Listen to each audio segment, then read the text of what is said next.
ബദരീങ്ങളില്ല എന്ന് നമ്മൾ ആരും പറയുന്നില്ല. ബദരീങ്ങളുണ്ട്. ഇസ്ലാമിന് വേണ്ടി, അള്ളാഹുവിനെ ആരാധിക്കണമെന്ന് പറയാൻ വേണ്ടി, അള്ളാഹിനോട് മാത്രമേ പ്രാർത്ഥിക്കൂ എന്ന് പ്രഖ്യാപിക്കാൻ വേണ്ടി, ദീനിന്റെ പ്രചരണത്തിന് വേണ്ടി ശരീരവും മനസ്സും സമ്പത്തും കൊടുത്തവരാണ് ബദരീങ്ങൾ. നിഷേധിക്കാനൊക്കില്ല. 14 പേർ ആ യുദ്ധരംഗത്ത് ബദറിൽ വെച്ചുകൊണ്ട് മരണപ്പെട്ടു. ബദർ എന്ന് പറയുമ്പോൾ നമ്മൾ ചിന്തിക്കണം സുഹൃത്തുക്കളെ, മദീനയിൽ നിന്ന് 130 കിലോമീറ്റർ. നമ്മുടെ വീട്ടിൽ നിന്ന് 1/2 കിലോമീറ്റർ പള്ളിക്ക് വരാൻ വെയില്, മഴ, ചൂട്, വണ്ടി, പെട്രോൾ കാരണം പറയണവരാണ് നമ്മള്. 130 കിലോമീറ്റർ മദീനയിൽ നിന്ന് ബദറിലേക്ക് എന്നാ പോകുന്നത്? റമദാൻ 16 അന്ന്. യുദ്ധം എപ്പോഴാണ് ആരംഭിക്കുന്നത്? റമദാൻ 17 പകല്. ആ ചുട്ടുപൊള്ളുന്ന വെയിലത്ത് പ്രവാചകരെ സംരക്ഷിക്കാൻ, ഇസ്ലാമിന്റെ ഇസ്സത്ത് ഉയർത്താൻ വേണ്ടി പോരടിച്ചവരാണ്. അവര് ചെമ്പ് വിളമ്പിക്കൊടുത്ത് അവിടെ ബീഫ് വരട്ടിയിട്ട് അത് വിതരണം ചെയ്ത് തിന്ന് നടക്കുകയായിരുന്നില്ല, പട്ടിണി കിടന്ന് കഷ്ടപ്പെടുകയായിരുന്നു. നമുക്കൊന്നും ആ ചരിത്രം പറയാനുള്ള അർഹതയുണ്ട് സുഹൃത്തുക്കളെ. ആ ബദരീങ്ങളെ സംബന്ധിച്ചിടത്തോളം അവർ ലോകത്തിന്റെ ഇസ്സത്താണ്.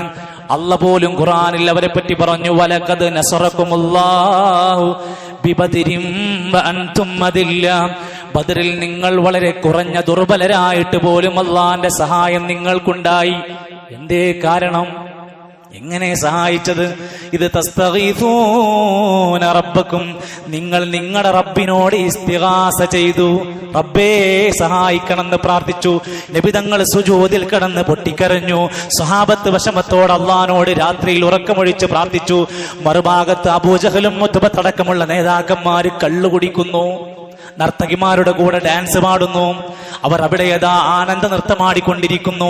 മൃഗങ്ങളെ അറുത്ത് തിന്ന് കൂറ്റന്മാരായി ഉല്ലസിക്കുകയാണ്. നാളെ മുഹമ്മദിന്റെയും അനുയായികളുടെയും കഥ കഴിക്കാൻ പോകുന്നു എന്ന് സന്തോഷിച്ചിരിക്കുകയാണ്. ഇപ്പുറത്ത് പേടിച്ച് ബേജാറായി അള്ളാഹിനോട് പ്രാർത്ഥിക്കുകയാണ്. ആ ബദരീങ്ങൾക്ക് അള്ളാഹിന്റെ സഹായം കിട്ടി. എപ്പോഴാ? ഇത് തസ്തഗീസൂന റബ്ബക്കും, റബ്ബിനോട് അള്ളാഹിനോട് പ്രാർത്ഥിച്ചപ്പോ ഫസ്തജാബ ലക്കും, നിങ്ങൾക്ക് അള്ളാഹു ഉത്തരം നൽകി. 1000കണക്കിന് 3000കണക്കിന് മലക്കുകളെ ഇറക്കിക്കൊണ്ട് നിങ്ങളെ അന്ന് സഹായിച്ചു. എങ്കിൽ ഇന്ന് നമ്മുടെ നാട്ടിൽ അവസ്ഥ എന്താ? ഈ ബദരീങ്ങളുടെ സ്മരണ പുതുക്കിക്കൊണ്ട് നമ്മുടെ നാട്ടിൽ നടന്നുകൊണ്ടിരിക്കുന്ന മദ്ഹിന്റെയും പ്രശംസയുടെയും വാക്കുകൾ കേട്ടാൽ നമുക്കറിയാൻ സാധിക്കുന്നു, ഇന്ന് സമൂഹം ബദരീങ്ങളെ സ്നേഹിക്കുകയല്ല, അപമാനിക്കുകയാണ്. ഞാൻ ഉദാഹരണം പറയാം. നിങ്ങൾക്ക് വീട്ടിൽ പോയിട്ട് പരിശോധിക്കാൻ വേണ്ടി തന്നെയാണ് ഞാനിത് പറയുന്നത്. ബദരീങ്ങളെ കുറിച്ച് പ്രശംസിക്കാൻ എന്ന പേരിൽ ഉണ്ടാക്കിയ തവസ്സുൽ ബൈത്ത് അവിടെ വീടുകളിൽ, പള്ളികളിലൊക്കെ ഇന്ന് ഈ റമദാൻ 17 പകലിലൊക്കെ കൊണ്ടുപോകുന്നു. യാ അഹ്ല ബദർ ശുഹദാ, ബദർ ശുഹദാക്കളെ എന്ന് വിളിച്ച് പ്രാർത്ഥിച്ചു കൊണ്ടിരിക്കുന്നു. ഇവരെന്താ പറഞ്ഞുകൊണ്ടിരിക്കുന്നത്? ഞങ്ങൾ സ്നേഹിക്കുകയാണ്, ബഹുമാനിക്കുകയാണ്, ആദരിക്കുകയാണ് എന്ന പേരിൽ ഈ ബദരീങ്ങളെ തന്നെയും വിളിച്ചുകൊണ്ട് തവസ്സുൽ ബൈത്തിൽ നമുക്ക് കാണാം ചൊല്ലിക്കൊണ്ടിരിക്കുമ്പോ ലാ ഇലാഹ ഇല്ലല്ലാഹു ലാ ഇലാഹ ഇല്ലല്ലാഹ് ലാ ഇലാഹ ഇല്ലല്ലാഹ് മുഹമ്മദുർ റസൂലുള്ളാഹ്. കേട്ടപ്പോ നമ്മളൊക്കെ വിചാരിച്ചു, ഓ എന്തൊരു നല്ല വാക്കാ. മഞ്ഞ് പറഞ്ഞു കേട്ടോളി. എല്ലാ ഗുണങ്ങൾ നേടുവാൻ, കുറ്റങ്ങളെല്ലാം നീങ്ങുവാൻ, സ്വർഗത്തിൽ ഒന്നായി ചേരുവാൻ ബദരീങ്ങളാൽ തുണ റബ്ബനാ. ലാ ഇലാഹ ഇല്ലല്ലാഹു ലാ ഇലാഹ ഇല്ലല്ലാഹ് ലാ ഇലാഹ ഇല്ലല്ലാഹ് മുഹമ്മദുർ റസൂലുള്ളാഹ്. ഇടയിൽ കൂടെ തന്നെ ഫിറ്റ് ചെയ്ത് കൊടുത്താല്, പുട്ടിന് തേങ്ങണമാതിരി ഇടയിലൊരു ലാ ഇലാഹ ഇല്ലല്ലാഹ് ചേർത്ത് കൊടുത്താല് പിന്നെ പറയണതൊക്കെ നല്ലതാന്നാ വിചാരിക്കാം. അല്ല, എന്താ പറയണത്? ബദരീങ്ങൾ അവരുടെ വിഷമങ്ങളും ദുഃഖങ്ങളും പ്രയാസങ്ങളും നീങ്ങാൻ ആരോടാ പ്രാർത്ഥിച്ചത്? അവരോട് പ്രാർത്ഥിക്കണം. ബദരീങ്ങളിൽ 14 പേര്, 6 പേര് മുഹാജിരീങ്ങൾ, 8 പേര് അൻസാരികൾ മരണപ്പെട്ടു. ശേഷം ജീവിച്ച മറ്റു സഹാബിമാര് അവർക്ക് എന്തെങ്കിലും ബുദ്ധിമുട്ടും വിഷമങ്ങളൊക്കെ വന്നപ്പോ ആ മരണപ്പെട്ട ബദരീങ്ങളോടായിരുന്നോ അവർ പ്രാർത്ഥിച്ചിരുന്നത്, തേടിയിരുന്നത്? അല്ല, എല്ലാത്തിനും വേണ്ടിയിട്ട് ഇന്ന് അവരുടെ പേരാ പറയുന്നത്. കടം വീടി സന്തോഷിക്കുവാൻ, കുടുംബങ്ങളിൽ ഗുണം ചെയ്യുവാൻ, ഖൈറായ പാതയിൽ നീങ്ങുവാൻ ബദരീങ്ങളാൽ തുണ റബ്ബന.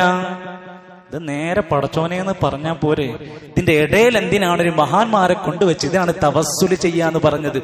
അങ്ങനെ അള്ളാഹുവിനോട് ചോദിക്കേണ്ട കാര്യങ്ങൾ ഇവരോട് വെച്ച് ചോദിക്കുകയാണ്. പ്രഷറും പ്രമേഹം ഷുഗറതും അറ്റാക്ക് ക്യാൻസർ മുഴുവനും ശിഫ തന്ന് ദീർഘായുസ്സിനും ബദരീങ്ങളാൽ തുണ റബ്ബന. പ്രഷറും ഷുഗറും കൊളസ്ട്രോളും ക്യാൻസറും ഒക്കെ ബദരീങ്ങളെ കൊണ്ട് മാറ്റി തന്നെ. സുഹൃത്തുക്കളെ, ആ ബദൽ പങ്കെടുത്ത സ്വഹാബിമാരെ പിൽക്കാലത്ത് ജീവിച്ചപ്പോൾ കോളറ ബാധിച്ച് മരിച്ചിട്ടുണ്ട്. അവരോടാണ് ഇപ്പൊ നമ്മൾ ചോദിക്കണത്, ഞങ്ങളെ അറ്റാക്കും ഷുഗറും കൊളസ്ട്രോളൊക്കെ മാറ്റി തന്നെ. ഈ വിരോധാഭാസം പറയുന്നവരെന്താണ്? ഞങ്ങള് സ്നേഹിക്കുകയാണ്, ഞങ്ങൾ മദ്ഹ് പറയുകയാണ്. അല്ല, ഇത് മദ്ഹല്ല, ഇത് അവരെ അപമാനിക്കലാണ്. ഇനി ബദർ മാല എടുത്തു നോക്കിയാലും ഇതേപോലെ തന്നെയാണ് കാണുന്നത്. മാല ബൈത്തുകളിലും ഇതേ വാക്കുകളും ഇതേ വരികളും തന്നെയാ പറയുന്നത്. ദാഹം വിശപ്പോ കൊടുമാൽ തളർച്ചയോ തടിയിൽ മറലോ ജിൻ ശൈത്താൻ ചതിയാലോ ദേഹം വലഞ്ഞോനീ പേരിനെ ചൊല്ലുകിൽ തീരും മൂനമ്മേ ശിഫയാകുമെന്നോവർ. ഇതൊന്നും സഹാബിമാരുണ്ടാക്കിയതൊന്നല്ല, ഇപ്പൊ അടുത്ത കാലത്ത് ഉണ്ടാക്കിയ മനുഷ്യന്മാരുണ്ടാക്കിയ വരികളാ. ദാഹം മാറാൻ, വിഷമം മാറാൻ, രോഗം മാറാൻ, ശൈത്താന്റെ ബുദ്ധിമുട്ട് മാറാൻ ബദരീങ്ങളെ പേരുച്ചരിച്ചാൽ മതി, ഒക്കെ ശിഫയാകും. ആലോചിക്കുക, ശരിക്ക് പടച്ചറപ്പിനോട് ചെയ്യേണ്ടുന്ന ഇബാദത്തുകൾ എല്ലാം ഏറെ മികന്തുള്ള പേറ്റുവരുത്തത്തിൽ ഇന്ത്യ സ്വഹാബികൾ പേരിനെ ഓതുകിൽ കുറിമുടിയും മുനം പള്ള തന്നീന്ന് കുട്ടി പിറക്കലിന് ഇല്ലാശക്ക് അതെന്നോവർ. പ്രസവം സുഖമായിട്ട് നടക്കണമെങ്കിലേ ബദരീങ്ങളെ പേര് പറഞ്ഞാൽ മതി. ഇങ്ങനെ മനുഷ്യന്മാരെ ദീനിൽ നിന്ന് തെറ്റിച്ച് ഒരു ബദരീങ്ങൾ എന്ന യഥാർത്ഥ ജീവിത ത്യാഗം ചെയ്ത മനുഷ്യന്മാരുടെ പേരിൽ പോലും കള്ളക്കഥകൾ ഉണ്ടാക്കി മദർ മൗലിദുകളിൽ ഇല്ലാ കഥകൾ പറഞ്ഞുകൊണ്ടാണ് അറബിയിൽ തട്ടിപ്പ് നടത്തിയ ഒരുപാട് വാചകങ്ങൾ കാണാം. അതിൽപ്പെട്ട ഒരു കഥ കൂടെ പറഞ്ഞ് അവസാനിപ്പിക്കാം. ആ മാലയിൽ പറയാ, മൗലിദിൽ പറയാണ്, ചില ആളുകൾ റിപ്പോർട്ട് ചെയ്യുന്നുണ്ട്, സ്വഹാബിയല്ല, പണ്ഡിതനല്ല, താബിയല്ല, റസൂലല്ല, നബിയല്ല, ആരുമല്ല, ആരൊക്കെയോ പറയുന്നുണ്ട്. ആരാന്നറിയില്ല. എന്താ പറയുന്നത്? ഇന്നഹു ഖറജ യുരീദുൽ ഹജ്ജ ഇലാ ബൈത്തില്ല. ഒരു ഹാജിയാര് ഹജ്ജിന് പോകാൻ വേണ്ടിയിട്ട് വീട്ടിൽ നിന്ന് പുറത്തിറങ്ങി, എല്ലാ ബാഗും റെഡിയാക്കി ഹജ്ജിന് മുമ്പർക്കും വേണ്ട സെറ്റപ്പ് ഒക്കെ ആയിട്ട് വീട്ടിൽ നിന്ന് പുറത്തിറങ്ങി. ഫകതബ അസ്മാഉ അഹ്ലി ബദരിൻ റളിയല്ലാഹു അൻഹും ഫീ ഖിർതാസിൻ. ഒരു കഷ്ണം പേപ്പർ എടുത്തിട്ട് ബദരീങ്ങളുടെ പേരൊക്കെ ആ പേപ്പറിൽ എഴുതി വെച്ചു. എന്നിട്ട് വീടിന്റെ ഉമ്മരപ്പടിയിൽ അത് കൊളത്തി വെച്ചു. ഇന്നുണ്ടല്ലോ, നമ്മുടെ അടുത്തുണ്ടല്ലോ, പ്രധാനപ്പെട്ട വാഹനങ്ങൾ എടുത്തു. വാഹനം എടുത്തിട്ട് നേരെ ജാർത്തങ്ങ് പോയി. എന്നിട്ട് അവിടുന്ന് ഒരു തുണി കഷ്ണം കിട്ടി. ആ തുണി കഷ്ണം നമ്മുടെ ബൈക്കിന്റെ ഉള്ളിൽ തിരികെ ഇട്ടിച്ചു. എന്തേ? ഇത് നമ്മളെ കാര്യങ്ങൾ ശരിയാക്കി തരും. കാറിന്റെ സ്റ്റിയറിംഗിന്റെ ഇടയിൽ പരിശോധിച്ച് നോക്കിയും നമ്മുടെ കാറിന്റെ സ്റ്റിയറിംഗിന്റെ താഴത്ത് പച്ചക്കെട്ട് കെട്ടിയിട്ടില്ലേ? ആർക്കാണത്? ആര് പറഞ്ഞു ഇത് അവിടെ കൊണ്ടുപോയി വെച്ചാൽ എന്റെ പ്രശ്നങ്ങൾ തീരുന്ന് വിചാരിച്ചു? നമ്മുടെ സഹോദരൻ അടുത്ത കാലത്ത് ഗൾഫ് പോണതിന്റെ മുമ്പ് അദ്ദേഹത്തോട് പറഞ്ഞു, പാസ്പോർട്ട് കൊണ്ടുപോയിട്ട് ജാറം മൂടിക്കലോട്ടോ, അല്ലെങ്കിൽ എന്റെ കാര്യങ്ങൾ ബുദ്ധിമുട്ട്. എന്നിട്ട് പാസ്പോർട്ട് കൊണ്ടുപോയി ജാറം മൂടിയിട്ടാ പോയത്.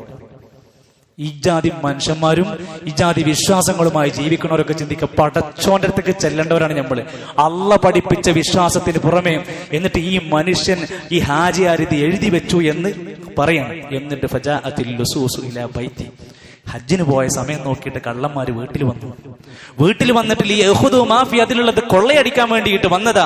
ഫലമ്മാ സഅദു ഇല സത്ഹ്, വീടിന്റെ മോളിലേക്ക് അങ്ങോട്ട് കയറി ചെന്നപ്പോ സമിഉ ഹദീസൻ വഖഅഅത സിലാ, അതിന്റെ ഉള്ളിൽ നിന്ന് ആയുധങ്ങൾ കൊണ്ടുള്ള അഭ്യാസത്തിന്റെ ശബ്ദം കേൾക്കാൻ കള്ളൻ മേലെന്ന് താഴത്തേക്ക് ഇറങ്ങിയിട്ട് വീട്ടിലേക്ക് തിരിച്ചുപോയി. കേറിയില്ല. ഫറജഉ, മടങ്ങിപ്പോയി. വതൗല്ലൈലാ രണ്ടാമത്തെ ദിവസം വന്നു, മൂന്നാമത്തെ രാത്രി വന്നു. അപ്പോഴൊക്കെ ഇതേ ശബ്ദം അവിടെ കേൾക്കുകയാണ്. അങ്ങനെ ഇതിൽ നിന്ന് പിന്തിരിഞ്ഞ് അത്ഭുതത്തോടെ, ഈ വീട്ടിൽ നിന്ന് മോഷണം നടക്കൂല, ഇവിടെ ആളുണ്ട്. കുറച്ച് ദിവസം കഴിഞ്ഞിട്ട് അദ്ദേഹം മടങ്ങി ഹജ്ജ് കഴിഞ്ഞ് തിരിച്ചു വന്നു. കള്ളനതാ അവരുടെ വീട്ടിലേക്ക് ചോദിച്ചു, നിങ്ങൾ ഈ വീട്ടിൽ ആരെങ്കിലും കാവലാക്കിയിരുന്നോ? ഞാൻ കാവലാക്കിയിരുന്നു. ആരെയാ കാവലാക്കിയത്? ഞാൻ ആയത്തുൽ കുർസി ഇവിടെ എഴുതി ഒട്ടിച്ചിരുന്നു. പിന്നെ ഞാൻ ബദരീങ്ങളുടെ എല്ലാവരും പേര് ഇവിടെ എഴുതി ഒട്ടിച്ചിരുന്നു. അപ്പൊ കള്ളം പറഞ്ഞു അത്രേ, എന്നാ വെറുതെ അല്ല, ഞങ്ങളിവിടെ വന്നപ്പോ സൗണ്ട് കേട്ടിരുന്നു. ഈ കള്ളന്മാരെ കഥയും ഈ കള്ളന്മാരെന്നെ എഴുതിണ്ടാക്കുമ്പോൾ ഒന്ന് നല്ലോണം ആലോചിക്കണം. നല്ലതാ പ്രിയപ്പെട്ട സഹോദരങ്ങളെ. ഇങ്ങനെ ഒരു പേരെഴുതി കെട്ടിത്തൂക്കിയാൽ വീട്ടിൽ കള്ളം കയറൂല, വീട്ടിൽ മോഷണം നടക്കൂല, മതില് പൊളിഞ്ഞാടൂല എന്ന് വിശ്വസിക്കുന്ന ബദരീങ്ങൾക്ക് ഇതൊന്നല്ലായിരുന്നു പണി. അവർ ദീന് പോകുമെന്നാണ് നോക്കിയിരുന്നത്. നമ്മൾ അവരുടെ വിശ്വാസത്തെ മുൻകൈ പിടിക്കുക, അവർ പഠിപ്പിച്ച ഇസ്ലാമിന്റെ മാതൃകകൾ ചേർത്ത് പിടിക്കുക. ഇസ്ലാമിന് വേണ്ടിയിട്ട് ശരീരം കൊണ്ടും മനസ്സുകൊണ്ടും സമ്പത്ത് കൊണ്ടും അധ്വാനിക്കാൻ, പണിയെടുക്കാൻ വേണ്ടി തയ്യാറാവുക. അള്ളാഹുവിന്റെ മാർഗത്തിൽ അടിയുറച്ച് ഈമാനോടുകൂടെ ജീവിക്കാനുള്ള തൗഫീഖ് അള്ളാഹു നമുക്ക് പ്രദാനം ചെയ്യുമാറാകട്ടെ.